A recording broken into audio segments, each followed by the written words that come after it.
guys. So earlier this week, we began to talk about Esau, and we began to talk about Yaakov when they were teenagers. And we touched a little bit about, what they were like and what their mindsets were, and guys, so and who earlier their, this week, how their parents loved them, and and what that meant, and what does love mean, and what's hatred, and so forth and so on. But tonight I want to continue in the study, and I want to show you something about Yitzchak's life, because this is about his life.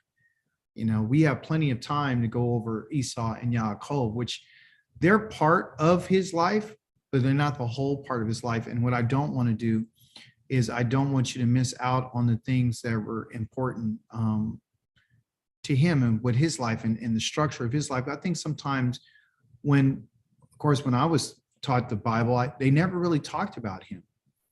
They never really talked about Yitzchak. They only talked about him like he was just, he's a baby, and, he's going to be born and so forth.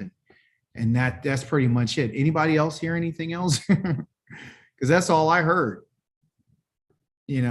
That's all I heard, is that he's just the promised seed. And then they take the credit away from him as being this promised child through Sarah. And then they tell us about this other character that they invented called Christ in the New Testament, and try to match his life up to the life of Yitzchak.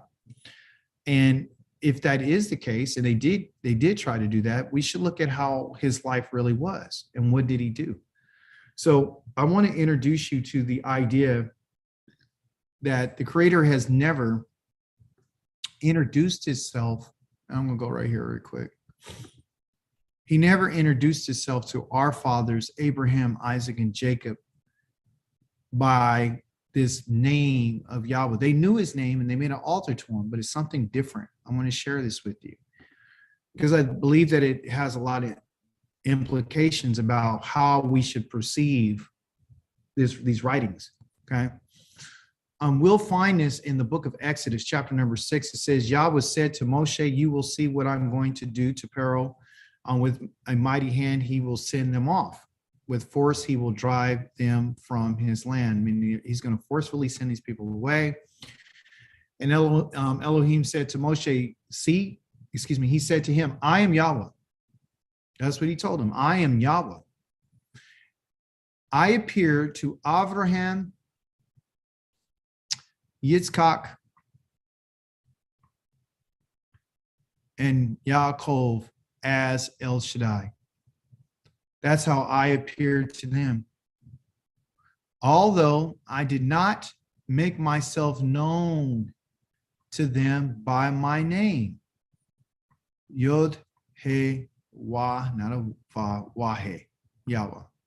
Brackets here to let you know they're, putting this name Adonai in there, but it's really Yod-Heh-Wah-Heh. So every time you see this word, like you did up here, it's talking about the Yod-Heh-Wah-Heh. Okay. So what does he mean by this? Because we know that Avraham made all different types of altars. He said he made an altar to Yahweh. It said that Yahweh appeared to him. So is this a lie or is this the truth? Or what do you guys understand about this? When he said, I appeared to Avraham, Yitzchak, and Yaakov as El Shaddai. You guys know? Anybody want to take a shot at it?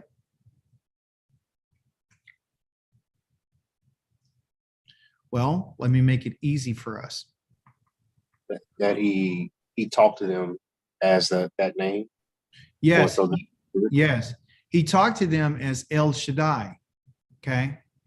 So when he appeared and they said, listen, when they said he made an altar, Abraham made an altar to Yah, and so did Yitzchak, and so did Yaakov. They made altars, right? And we think that they went and they made altars to Yod-Heh-Wah-Heh. The Creator's not lying when he says he's telling the truth. He's saying, I appeared to them as El Shaddai. So the information that we should know is like, what does El Shaddai mean? Because El Shaddai is different from Yod-Heh-Wah-Heh. Is this a separate name? Is this a separate title? What is it? What do you guys understand? His character. Yes, it's his character. And matter of fact, El Shaddai is a title. Okay. That's what it's a title, like Elohim. Okay. So let's break it down. This is going to be amazing to us. So when we look at El, right, an Aleph and a Lamed, okay, that's what it is. Okay. El. And what does that mean?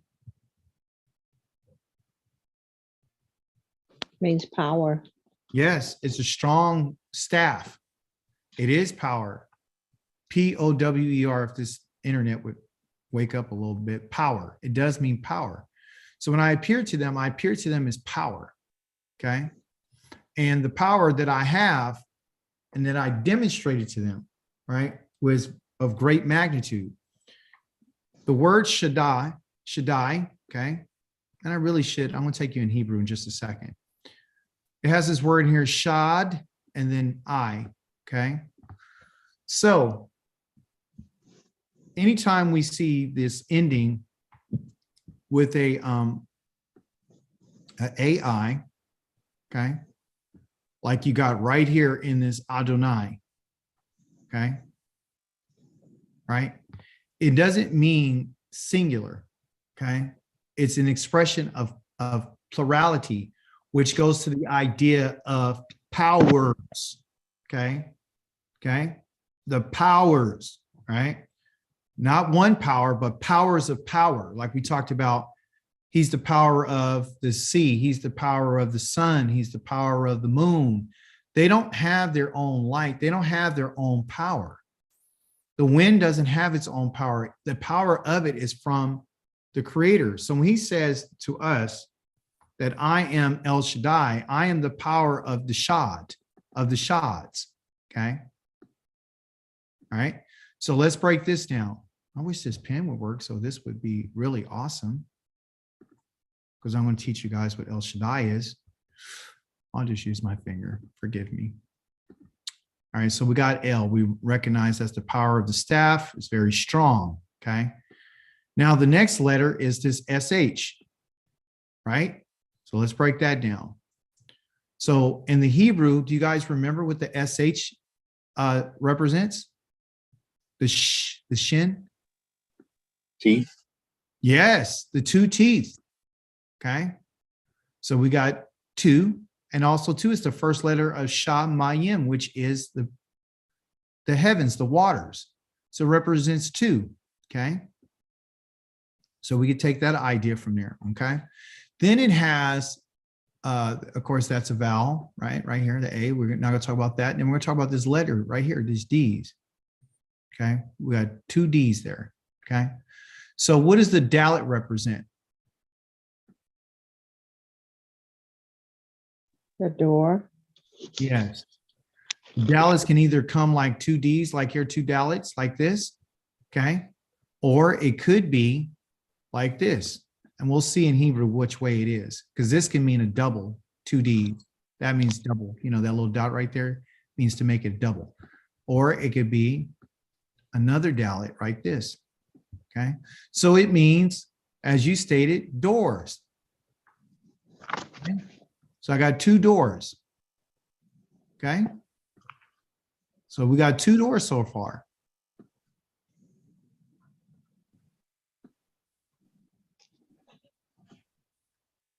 Now we got that figured out, right? Is the two doors to what? What did they use in the ancient times? What type of house did they have? What type of dwelling place did they have?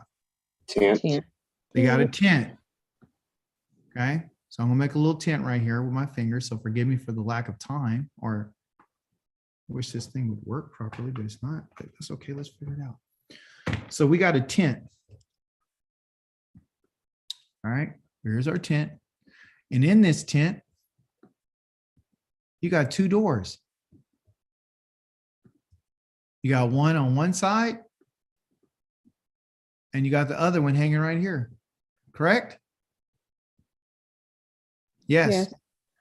What does the tent doors do? What's the They function? Huh? Cover. Come in and out. They go in and out. Excellent. So they open and they close, right? And from a perspective of how are they attached to the tent? With the tent peg? Well, there, the tent pole, you see this pole right here? Oh, okay. Okay, because the pegs are right here, out here, and then you put the ropes coming down here to tie it to this like that, right? You got the tent pegs right here to lock the tent in, right, to the ground, right? So the tent pole is right here, okay? And the doors literally are hanging, okay? They're hanging off of the tent pole, okay? So they're attached to the tent, but they're hanging. And when they're hanging, what are they doing? I'll give you a first letter of what they're doing. Starts with a D. When you hang something, it does something. Dangles. Huh? What'd you say? Dangle. Thank you. They're danglers. Okay. Perfect. So the tent doors are danglers because they're hanging. Okay. So they're dangling. Okay. Danglers. All right. And they have a word in Hebrew that's called a dol. Okay. It starts with a dalet, and then it has a wa, and then it has a L, a lamed, a L. It has a lamed, and that dol means a person who is poor. Okay. And what it means is a person is poor, they'll usually hang their head down. Their head is always hanging down, and their head is literally dangling. Okay. So from what we understand, okay, so there's an association with dangling. Okay. So these are danglers. That's what they are. All right. So the creator calls himself El Shaddai. So I am the strength of. Like, you know. Can you put your device on? Thank you. Let's see. I am the strength of the danglers. Okay.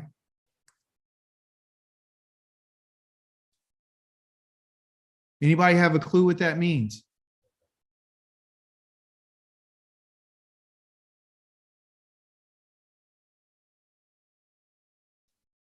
Anybody?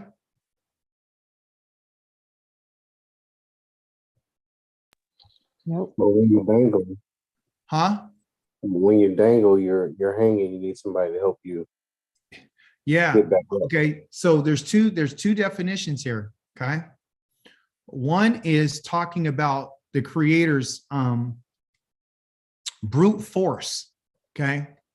Meaning like I'm burly and I'm your protector, right? I'll protect you. This is what he tells, and we'll read it in a second.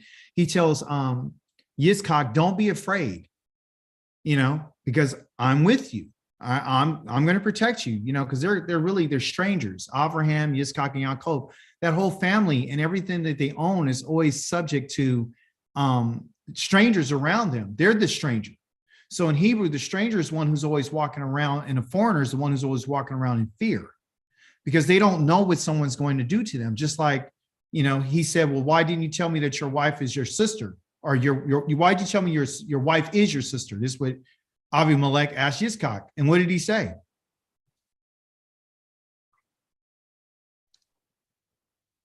What did he tell the She king? is my sister. What? He told him she is his sister. Yeah, she is my sister. But why did he say, he asked him, why somebody could have slept with your sister. Why did you do this? You could have brought some destruction on our people. Why did you do this? And what did Yitzchak tell him? He was afraid they would kill him. I'm afraid that you guys would kill me for my wife. Okay. Mm-hmm. So what it is like Yah says that you're always walking in fear, right?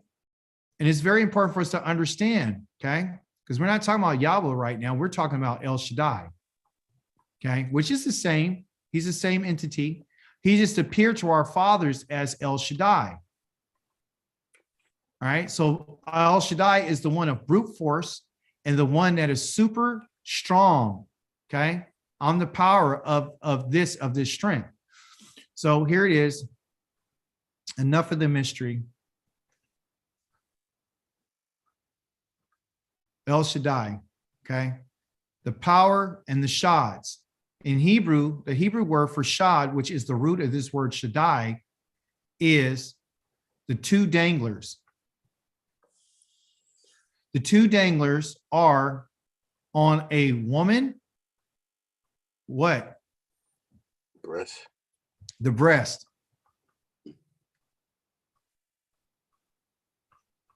Okay.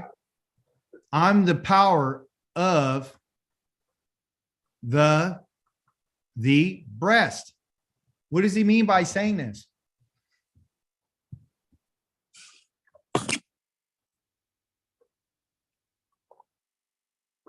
It's how you would feed the offspring. Thank you. I'm the reason why you will be able to sustain life. So every time you look out, when we look at our bodies, everyone, I want you to understand, like when we look at a woman, you should look at her and understand that she has the power of the breast. She has the power, and El Shaddai made her that way. He's saying, I'm the power of the breast. I'm the power of the breast of a woman. I'm the power of the breast of any animal that would give life. You see? And what I do is I will sustain you.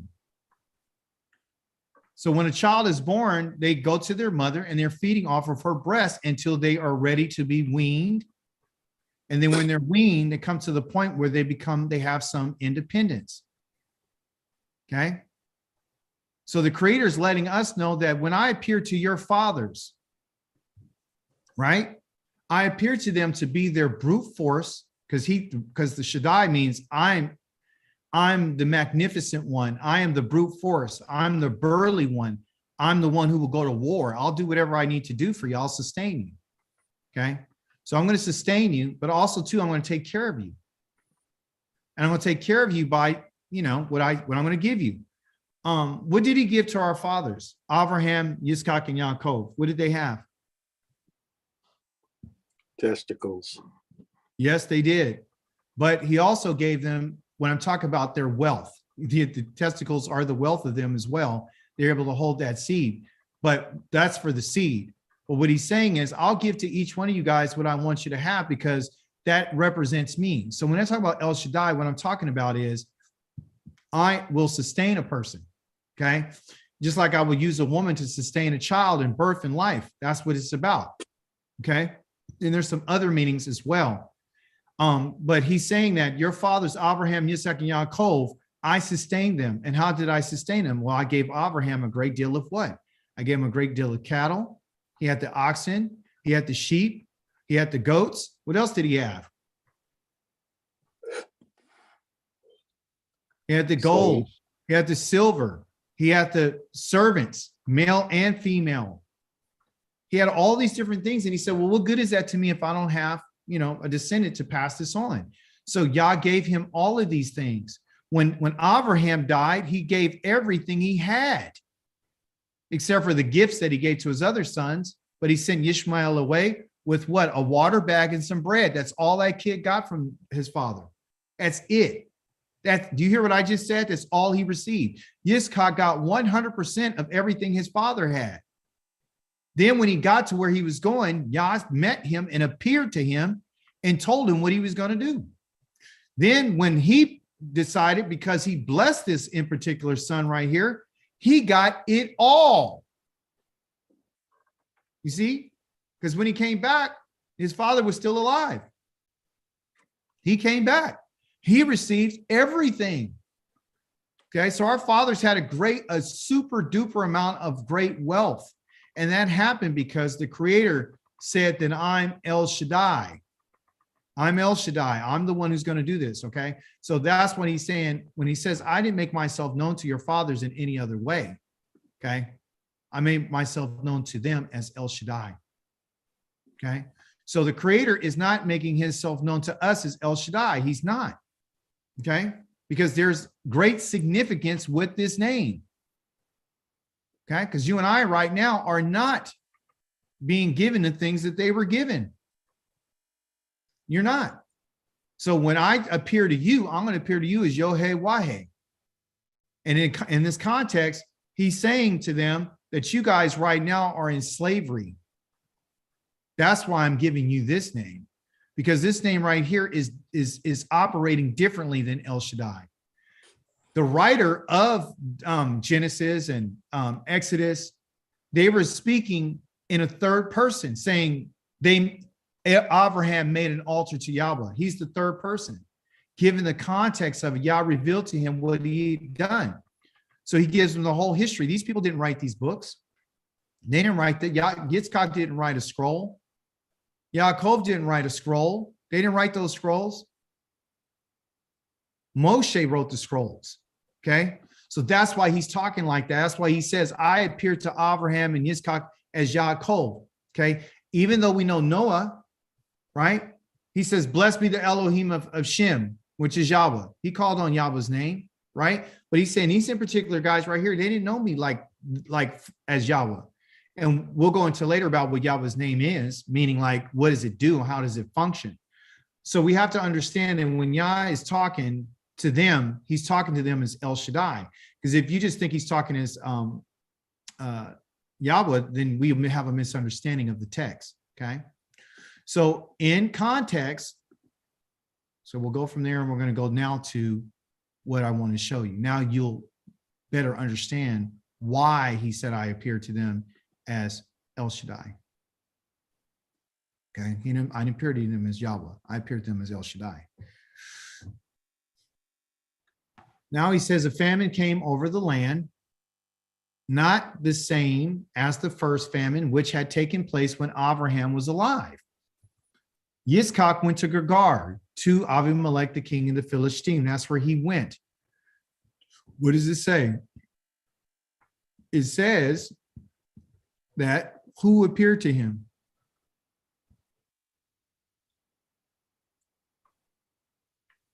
Who appeared to him? Now that I taught you. Yahweh. It says Yahweh appeared to him, right? But we understand that who really appeared to him was El Shaddai. Okay? The power of the breast, the burly one, the protector. And this is what the El Shaddai said to him. Okay, the writer is telling us that Yahweh appeared to him. He didn't say that Yahweh appeared to me. He said Yahweh appeared to him. You see? So the writer's letting us know that this person is writing on Yahweh's behalf to tell us how he appeared to him. And that him is Yitzchak. And he said, Yahweh to El Shaddai, don't go down into Egypt, but live where I tell you.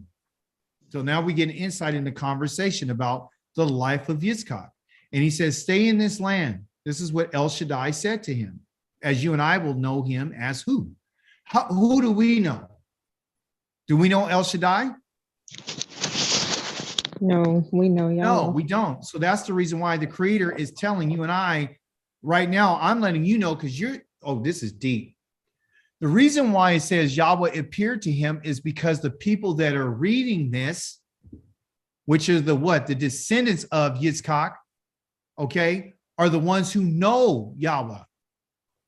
You and I, he made himself known to us like he did the children of Israel. He gave us his name. So that's why he's letting us know, because the audience that this is written to are the descendants of Yitzchak.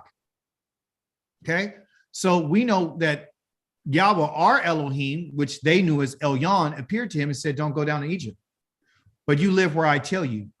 He says, stay in this land. What land?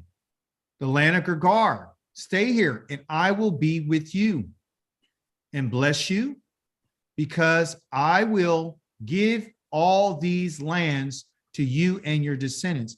I will fulfill the oath which I swore to Avraham, your father. Okay. So in the Hebrew, it's talking about how Yahweh says, I'm going to cause you to be blessed even more. I'm going to cause you to, get these lands. I'm going to cause that for you. Okay. And he understood that he had descendants coming as well. Through what? Through his sons. Listen what Yahweh, our Elohim, said to Yitzchak. I will make your descendants as numerous as the stars in the sky. So what's going on here is Yah is reaffirming the initial covenant.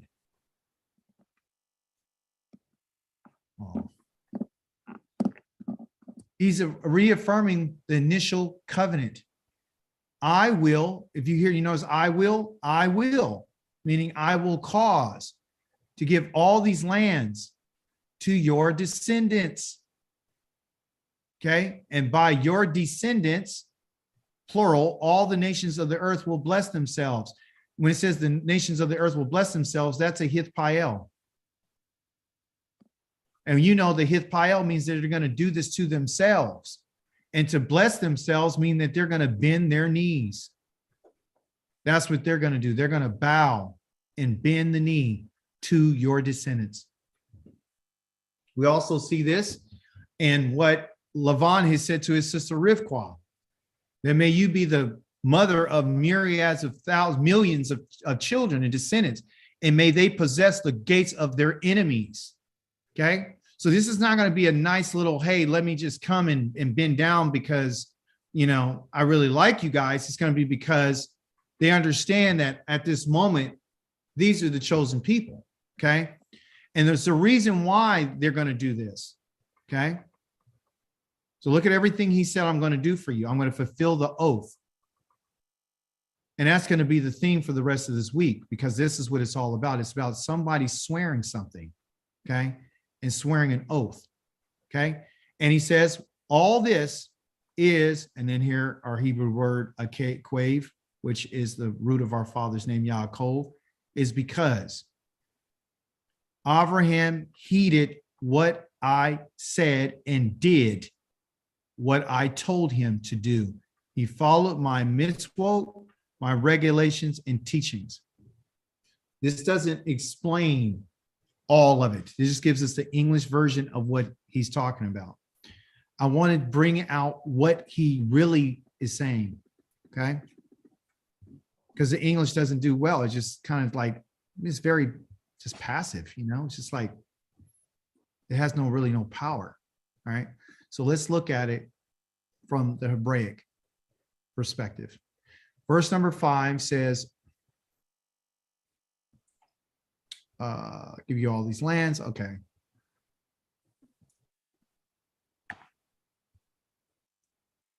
Aquav Asher Shema. Okay. So what did he do? It's because on the hill, meaning at the end, in which, and what end did Abraham do? What was his final test? Sacrificing his son. He went and Yah said, now that you have obeyed me, and you not only obeyed me, but you obeyed my voice. You see, that's why. And it was because it was in a perfect way. He Shema. We know the 3 letters is the root of it, but we also know it's singular. He obeyed perfectly. Avraham, that's the he who's being discussed here, but Koli. In my voice. Koli is my voice. And we know the kol, the kaf right there, that's talking about right there, okay, the quof is literally mean to gather, right? And this right here, the lamed is a staff. So what he did was he gathered to the staff. I told him to go somewhere and he did. I told him to do something and he did. And that is because he came to the end of himself. He was willing to give me everything. He did not withhold. So obeying the Creator means to give all of everything and being gathered to the staff to do what he told us, because there is an end. Okay. So when you talk about Yaakov's name, all you got to do is put a yod right here on the front of this word because, and that's your father's name. That's your ancestor. Your ancestor's name means because. Put a yod right there is Yaakov right here. Why? Because he was holding on to the heel. Why? Because the heel is the end. Why? Because it's the end of it's a continuation at the end of something. Okay. That's what it means. Okay. So your father, he did this, he obeyed. It's interesting that he uses this word a cave. Okay. He could have used another Hebrew word for because, which is key. That means because. He could have used another word called ka'asher, right? He could have put ka'asher on there, but he didn't. He used this word, a cave, on the heel and to at the end. Okay. So what we learn is that through Avraham's life, there was a walk where he said, leka, meaning I need you to walk. He walked and he came to the point of where he came to the end, where the Creator told him to do something and he obeyed what he said. Okay, listen to this. He obeyed something, and what he obeyed perfectly, he shema, he listened and obeyed his voice. Okay, because Yah had appeared to him too. That's why he's telling him, I'm appearing to you. Now I'm going to give you some instructions. Okay. Not only did he obey what the voice of the Creator, but also too, you have the word and. In conjunction, that's and right here, conjunction and. Okay. He said that he yishmor. That means that he guarded. Guarded. Okay. Okay. It's and, so it's a continuation. They have here a consecutive imperfect, meaning that you would think it's imperfect because there's a yod right here in front, and it's not, because it's in the same line. So this idea of the first verb that he did perfectly, every other verb after that automatically, they don't show it to you here in the grammar, but every other action that he took is perfect. Even though it might say consecutive imperfect, it's still perfect. And that's why they said and kept, not keeping or will keep, and kept. He kept what? He kept my mishmarti, right? So he guarded.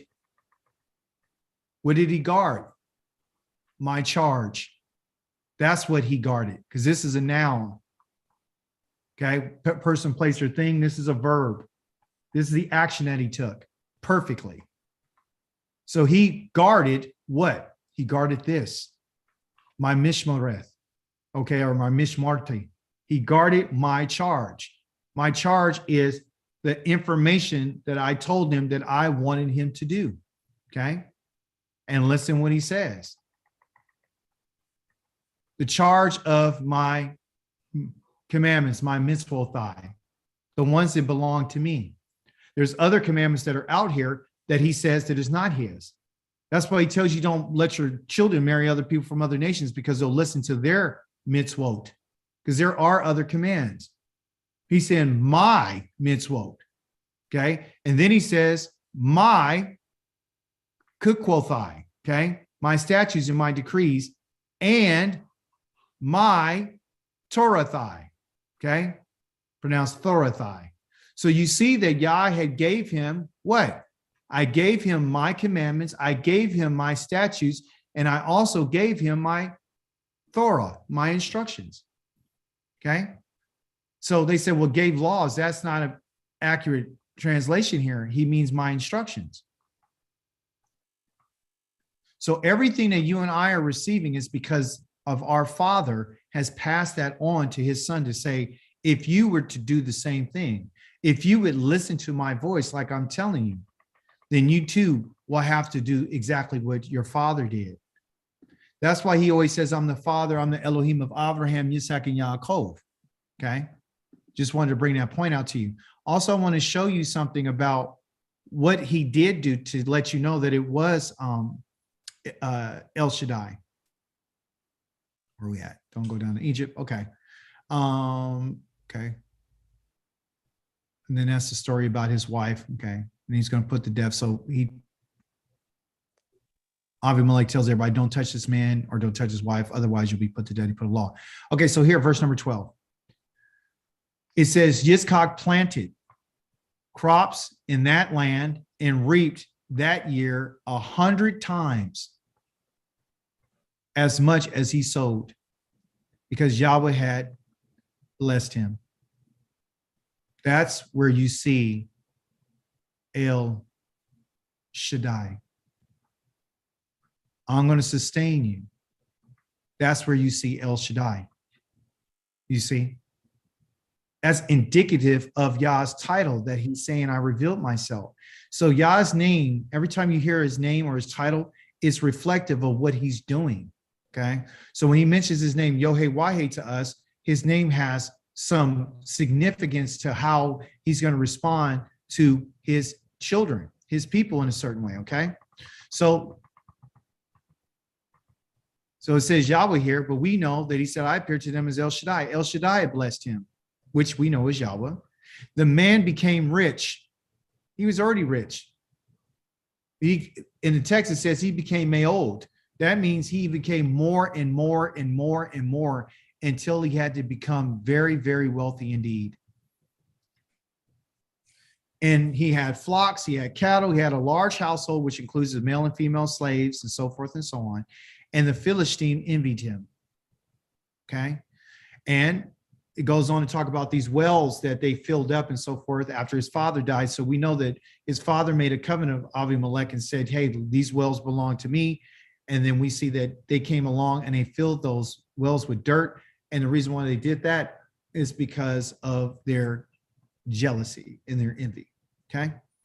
So because of this prosperity that Yitzchak had experienced, Avimelech, the king at that time, said to Yitzchak, you must go away from us because you have become much more powerful than we are. So the Creator is using the wealth and the increase in his power and his influence to actually move him out of there. Okay, he moves Yitzchak out of that region of the land, and then he moves to another part of Gergar. He didn't leave the land, he just went to another part. And it's because of Yah was blessing him, he caused the people around him to become envious of him and then push him out. Somebody tell me, why did the Most High push him out outside of the fact that he gave him all this increase of wealth and made everybody jealous? What was the Creator? Why would the Creator want to push him away?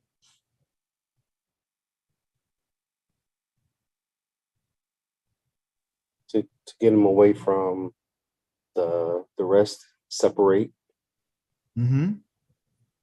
So what else? I liked what you just mentioned because that's true. What else did we see in our Torah portions a couple of weeks about his father? What happened to his father that he had to remove? Who did he have to remove?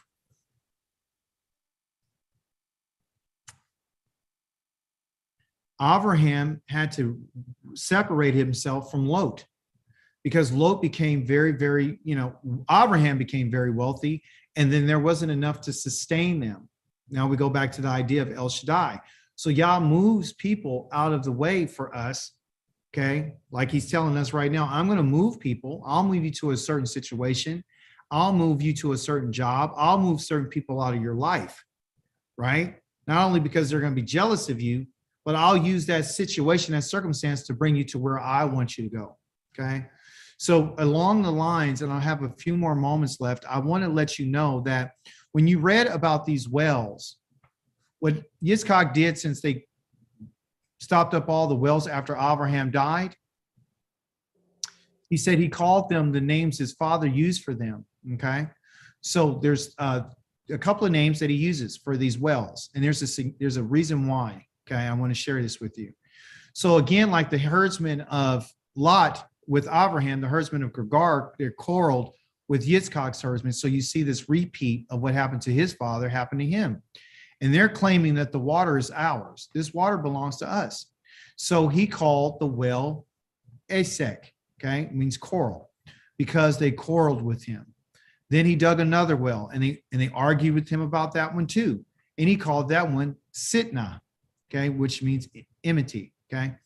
So what's interesting about this word Sitnah right here, it actually has to do with hostility, okay? And it also has to do with violence. And this is happening over these wells, okay? And it's also the root of this word has to do with what they call Satan. Sitnah is a word that's from the word Satan, okay? And what is Satan? Is it the devil? No. It's an adversary. Is someone who's adversarial towards you, okay? So remember, a hostile person is really a Satan towards you. The reason why Yah is letting us know this is simply because, and also he's naming these wells this because he knows that the generations that come after him are going to have to go to these wells. Because Yah has already promised I'm going to give you this land and I'm going to give it to your descendants. So what he's doing is he's setting up landmarkers, okay? He's setting up landmarks, right? To tell you what happened in these situations. So the descendants after them who come after Yitzchak and Yaakov and all the ones, they would understand the significance of these wells and what happened there. That's why there's wells called Beersheba, meaning the well of seven, the well of oath, because this has to do with oaths. This has to do with how things were happening. So the Creator puts these names in places these names in place in order for people like you and I who will come back later, hundreds or thousands of years later, and read it so we can get an understanding about what is going on. Even though you and I are not there to see the landmarks, and maybe some of them are there, maybe they're not, it would tell the story. And that's why they're put there, okay? So they're outlined here because the Creator wants us to know what is the atmosphere and what's going on with the Philistine, which is letting us know that the Philistine are always going to be an enemy of the children of Israel. That's the reason why he's mentioning this, because Yah is giving us the heads up, like who the enemies of the Creator are. Okay, what did he tell them? He said, "Blessed is those who what? Those who bless you, Who bless you, and cursed are those who what? curse you. Curse you." So the cursing of us is not necessarily just cursing somebody out. The cursing of us is the one who's showing hostility and arguing and fighting with us. They're cursing you. Those are the satans of your life. Anybody that's showing hostility, okay, they're a satan. You don't have to call them the devil, call them an adversary and understand who they are. So if you're talking to somebody about the Torah or the scrolls, and you're talking to them about what Yah says, and all of a sudden they get this idea of hostility towards you, then you should know, oh, that's the time. If anybody's trying to argue and quarrel with you, remember they quarreled with him there and they quarreled with him here. So he's just giving different names. I forgot what asek means. I'll probably have it for you, Shabbat, but I forgot what it means. But I was just focused on Sitnah because Sitnah has to do with Satan, okay, Satan, right? And then he went from there and he dug another well. And over that one he didn't, and over that one they didn't quarrel. They didn't argue over this one. So every time he would dig a well, right, and he would set something, and why does he look at why are they looking for a well? Why are they looking for this well? Why are they digging it? Water. Yes, they're dealing water because water brings what? Life. Okay, and it will sustain you. Okay, so over that one, they didn't quarrel. So he called it. Now, by the way, he did not dig these wells. Okay, remember, he's the master. He's not digging the wells. He's having his servants dig the wells. Okay, he called this in particular well Rakovoth, and Rakovoth means the wide open spaces. And he said, but he said, because now Yahweh has made room for us and we will be productive in the land. So this is the reason why Yahweh had put him out of there, because he knew that he would only grow so much and he could only be productive. He had 100-fold. And if he kept going the way he was going, he would have overtaken it. And more than likely, they would end up killing him and take everything he had, because that's what jealousy does. You can see the arguments, you can see all these things. So from there, Yitzchak went up to Beersheba. And what happened? Yahweh appeared unto him. He appeared to him that same night. And what did he say? He said, I am the Elohim of Avraham. See? So we're getting a narrative that Yahweh, that you and I know, appeared to him, but he didn't appear to him as Yahweh. He appeared to him as El Shaddai and said, I am the Elohim of Avraham, your father. Don't be afraid. That's why I'm El Shaddai. because I'm with you. Why? To protect you. And also I will. Okay, here it says I will, which is not true. In the Hebrew, it says perfectly, I've already blessed you, because he already has. Okay, I've already done this part. This is already done. In the Hebrews, it tells it's done, it's finished perfectly. This one here, he changes it. It says, I will increase your numbers, your descendants. And at this moment, he only had two sons, which are Yitzchak and, Esau and Yaakov. So then again, this is another promise. For the sake of my servant Avraham, because it's always about for the sake. And we're going to go a little bit more over that, what that means on Shabbat. Okay. And listen here. It says he built an altar and he called on the name of Yahweh. Okay. That's what it says. He called on the name of Yahweh. So either Yahweh's telling the truth or we just don't understand. Okay. So the bottom line is we didn't understand what this really meant. Okay. Is that they don't have the experience of Yahweh that we have with Yahweh. Okay. So he pitched his tent there, and Yitzchak servants dug a well. And then, of course, Avimelech comes with his friend Akuzath and this guy called Pikal, his commander. And he said to them, why have you come to me, even though you were unfriendly to me? That's not true. It's not unfriendly. That word right there is hate me in Hebrew. Okay. And you sent me away. And this is going to explain why they said we sent you away. They answered, we saw very clearly that Yahweh has been with you. So we said, let there be an oath, because that's the focus of this study this week, because of us, between us. Let's make a pact between ourselves and you, that you will not harm us, meaning that you will not do ra to us. That means that you will not do evil, not just harm, evil to us. We don't want you to do anything to us, nothing bad. Don't do nothing bad to us, just as we have not caused you offense, but we have done you nothing but good. That's what they said. We've done nothing but tov to you. So sent you on your way in peace.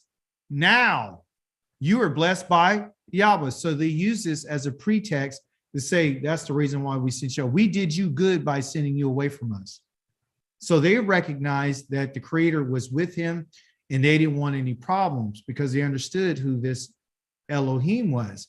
And somebody tell me, why did Avimelech, the king, and from Gergar and his friend Akuzath and Pukal, how did these guys know who Yahweh was with him? How did they recognize it? They were around from the previous. This guy right here, they don't tell us his age, okay? But it could have been himself, the first one Abraham had an encounter with, remember? And Yah threatened him, and that's why he put a death sentence on anybody. If you touch this man and his wife, I'm killing you, right? So Avimelech had an understanding about the Creator, and therefore he already knew, like, if we don't get into a covenant, right, with them, more than likely there'll be something bad, right? So he said, we need to have an oath. Okay. And this is the idea behind why you will see chapter 25, chapter 26, 27, a little bit 28, its focus is on the oath. They had different experiences, but it's all going to point towards the oath.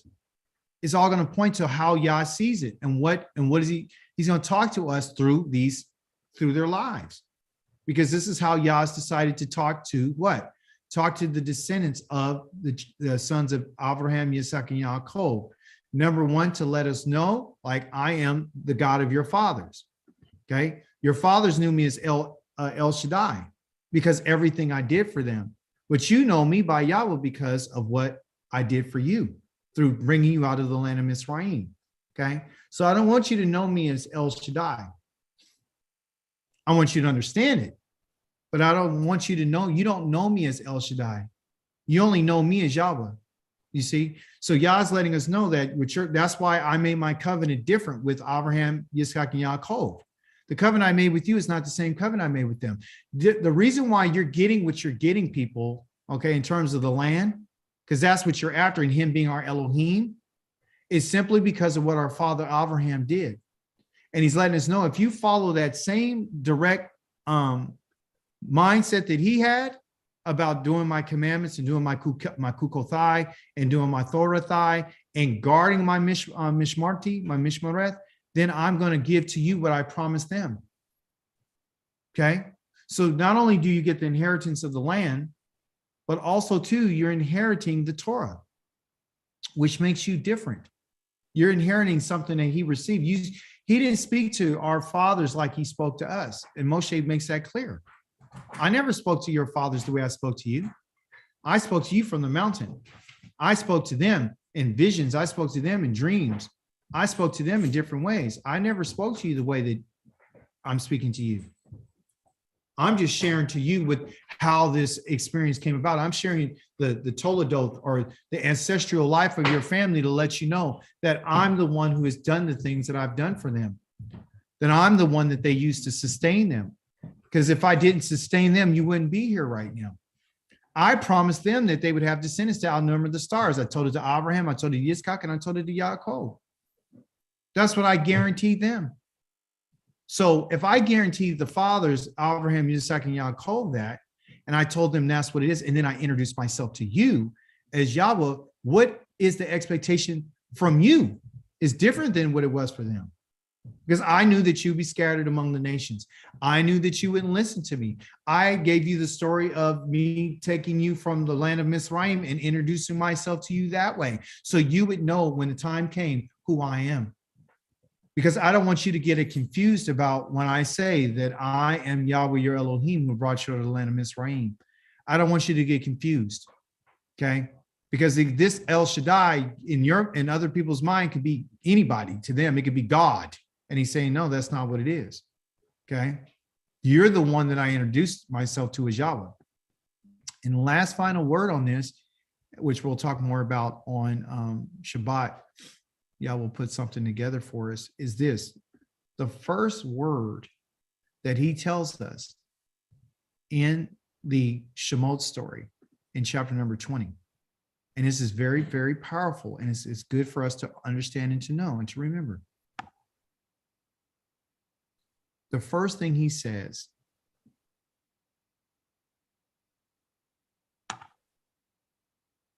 is, I am Yahweh, your Elohim. That's the first word. There you go. 20.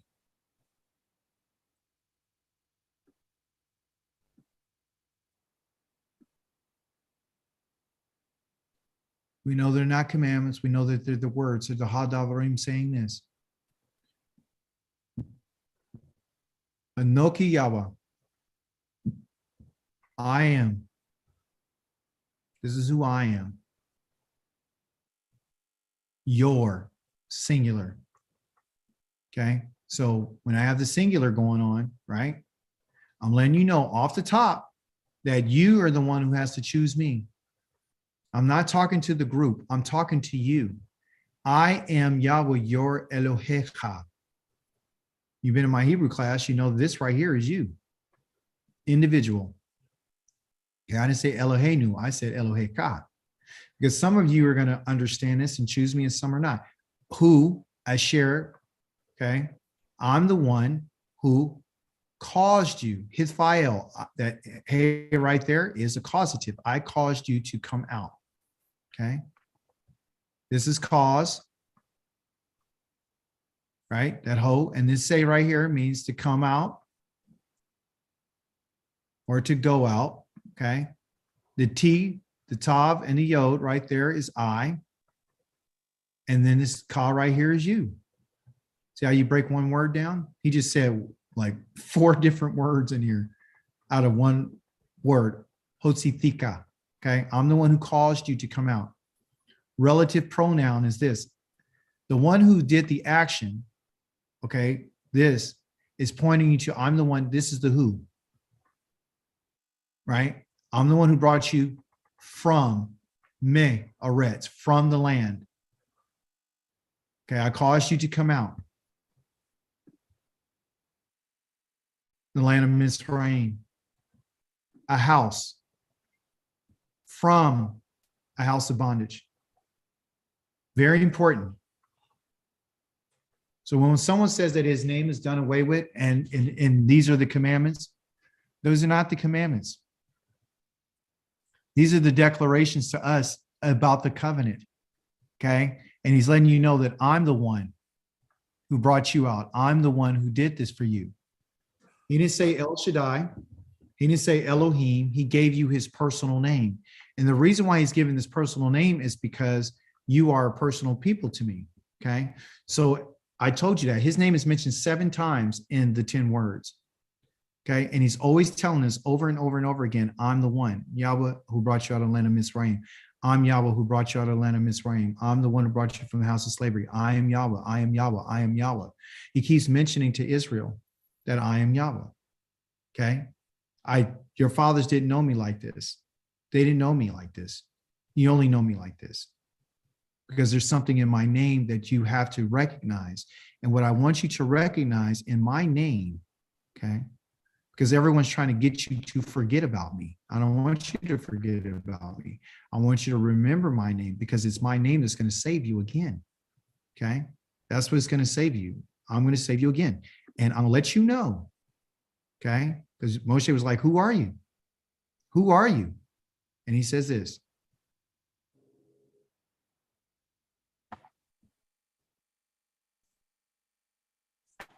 Yahweh descended in the cloud in verse number 5 and stood with him there and pronounced the name of Yahweh, Yohewah.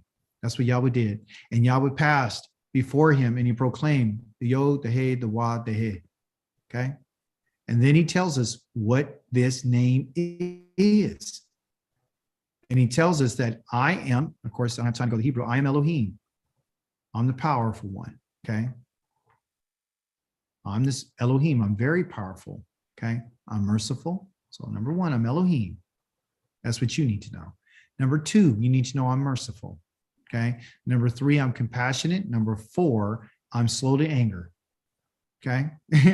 5, I'm rich in grace. Okay. 6, in truth. 7, I'm showing grace. Ironically, verse number 7, to the 1,000th generation, forgiving offenses, crimes, and sins. So when someone tells you they didn't forgive crimes and sins, you know that's not true. Yet not exonerating the guilty. I'm going to hold everybody responsible, but I'm going to cause the negative effects of the parents' offenses to be experienced by their children and grandchildren, and even by the 3rd and 4th generation. Okay. This gives us a quick preview. And then he goes more into detail about that 3rd and 4th generation. He says that hate me. Okay. So but also too, I'll show grace and mercy to those who love me, but those who hate me, they're going to experience some bad stuff. I'm going to visit those who hate me. Okay. So when it talks about experiencing offenses of the parents and the child and the grandchildren, what he was letting us know is like, you guys are about to go into a wilderness for 40 years. Okay. And what I'm going to do is, and he tells us in the book of Numbers that your children are going to experience the things that you've done. Meaning like, if you don't listen to me, they're going to suffer. They're going to suffer. They're going to continue to suffer the negative effects of your decisions. So Yah doesn't say, hey, I want to hold the kids responsible for the sin. The sin is going to be paid by the parent. But the effects of the parents can still be felt by the children. And we all know this is true. You know, you have a father and a mother who was irresponsible raising you, and you went through some stuff. You got some mental problems. And that's because of your parents. Okay. So he's going to show grace to the 1,000th generation in forgiving offenses. So why is this important for us to know? It's important because Yah wants us to know that I'm merciful, because you're going to need my mercy while you're in the land of your exile. I showed you compassion by coming to make myself known to you. I'm slow to anger because guess what? I could have destroyed you guys in the wilderness, but I didn't. I'm rich in grace and truth. That's what I'm going to do. And I'm going to show this grace that I'm rich in to the 1,000th generation. So you guys understand that because I'm in a relationship with you and you know my name, this grace is going to go for 1,000th generation, up to the 1,000th generation. Literally meaning you won't be able to count it. So his grace is never, in the New Testament, they talk about grace and they talk about mercy and they talk about all these things that Christ is going to provide. Well, the fact of the matter is that we don't need that grace because we have a grace to 1,000 generations. We already have it. We don't need it. We already got it. You understand? And what's encompassed in all that grace and that mercy is Yahweh's his mercy and his compassion. You see? And he says, I forgive offenses. I'm forgiving offenses. So to who? To the people who deliberately do what I tell them not to do? No. To the ones who decide that I'm going to follow Yah, I'll forgive your offenses. That's in Leviticus 26. I'll forgive the crimes that you've committed against me. I'll forgive those things. And I'll also forgive sins. I don't need to kill anybody for that. I'll forgive those sins. You can find that in Isaiah 43, 44, and 45. I will wipe your sins away like they never existed. You can find that in Ezekiel chapter number 18.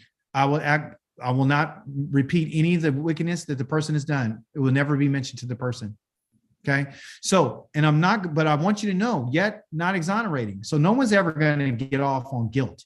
So that means even though I might forgive you and all that, it doesn't mean that you're going to be set free from your guilt. Okay. That means that you're going to make a payment. I don't exonerate. You're going to get paid. Okay. So for you guys, your payment was being sent into exile. That's what your payment is. And I can show that to you. Your payment for what you've done is being sent into exile. Okay. And that's for the crimes that were committed against Yah when we were in our land. You understand? That's why exile is the payment. Now, then what do you got to pay for after you did the exile time? Well, while you were in exile, what did you do? You see? What did you do while you were in exile? The crimes that we're going to have a problem with, or people are actually going to have to be paid for. It's not that they couldn't be forgiven. So Yah's telling, and my name is forgiveness, right here. So it's very important for us to know this name, because in that name is forgiveness, and that name is compassion, and that name is mercy, and that name is rich grace, and that name is forgiveness of crimes and sins. But also in that name is now no exoneration. That's what's in that name too. You see?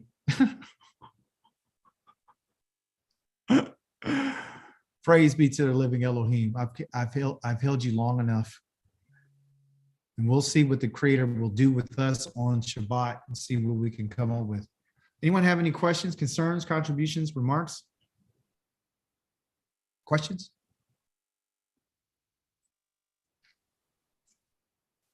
Sorry for going over.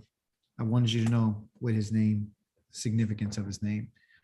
And that's just the beginning of it.